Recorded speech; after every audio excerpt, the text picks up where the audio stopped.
Hey friends, it's me. I'm here to share with you some of my favorite bonsai styles today. There are many different bonsai styles and they can get pretty complicated. So let's start off easy with the most common ones first, and then we will work our way into the more advanced styles later on.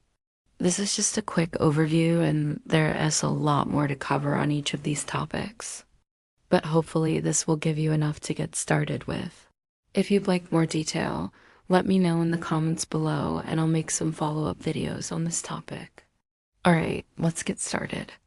The first style we're going to talk about is called formal upright or chakan in Japanese. A formal upright bonsai is one of the most basic styles and is characterized by a straight trunk that is perfectly vertical and symmetrical.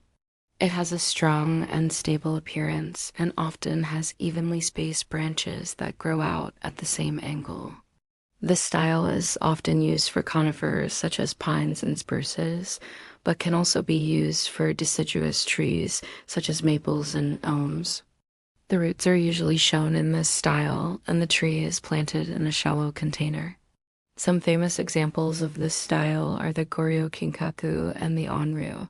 Next up is the informal upright or moyogi. This style is similar to the formal upright style, but the trunk is slightly tilted to one side and the branches are not necessarily symmetrical. This creates a more natural and relaxed look, as it resembles a tree that has grown in an open area where it has been exposed to wind and has had to bend and twist to survive. Informal uprights can be done with almost any tree species, and is often used for trees that have a strong and interesting bark, such as the Chinese elm and the cork oak. Some famous examples of this style are the Shinpaku juniper and the Hanazono elm. Next is the cascade or Kengai style. In this style, the branches of the tree flow down and over the edge of the pot, creating a sense of height and movement. This style is often used for trees with drooping branches such as weeping willows and Chinese elms. The roots are usually hidden in this style, and the tree is planted in a tall and narrow container. Some famous examples of this style are the chakan and gai. Next up is the slanting or shaken style. In this style, the trunk of the tree is angled or slanted, and the branches grow in a horizontal direction. This creates a sense of depth and perspective and is often used for trees that have been growing in a mountainous area, where they have been exposed to wind and have had to grow in a horizontal direction to survive. Some famous examples of this style are the Jinyo and the Oya. Next is the semi-cascade or henshin style. This style is a combination of the cascade and slanting styles. The trunk is angled and the branches flow over the edge of the pot. This creates a sense of height and movement and is often used for trees with drooping branches.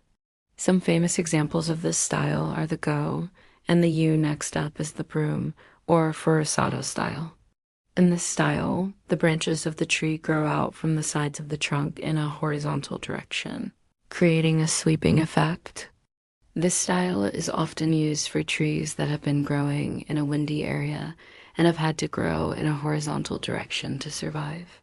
Some famous examples of this style are the okatsura and the koke.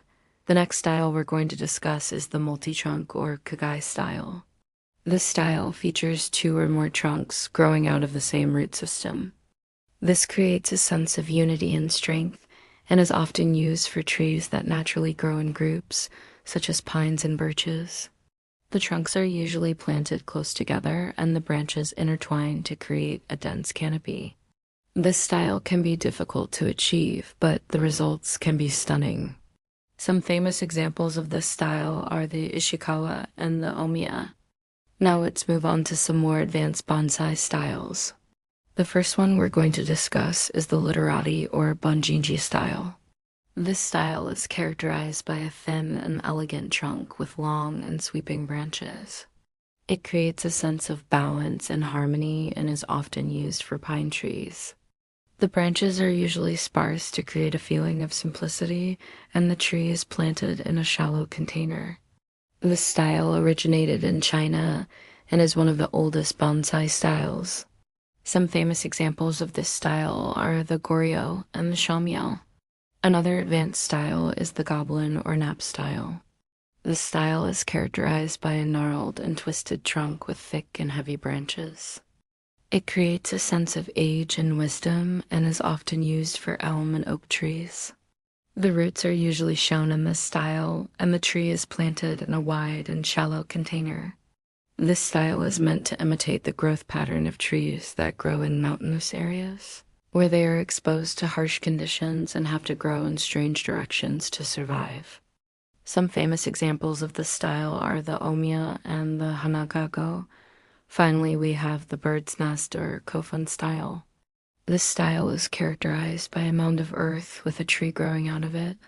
It creates a sense of age and history and is often used for maple trees.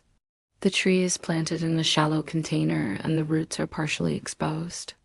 This style originated in China and is one of the oldest bonsai styles.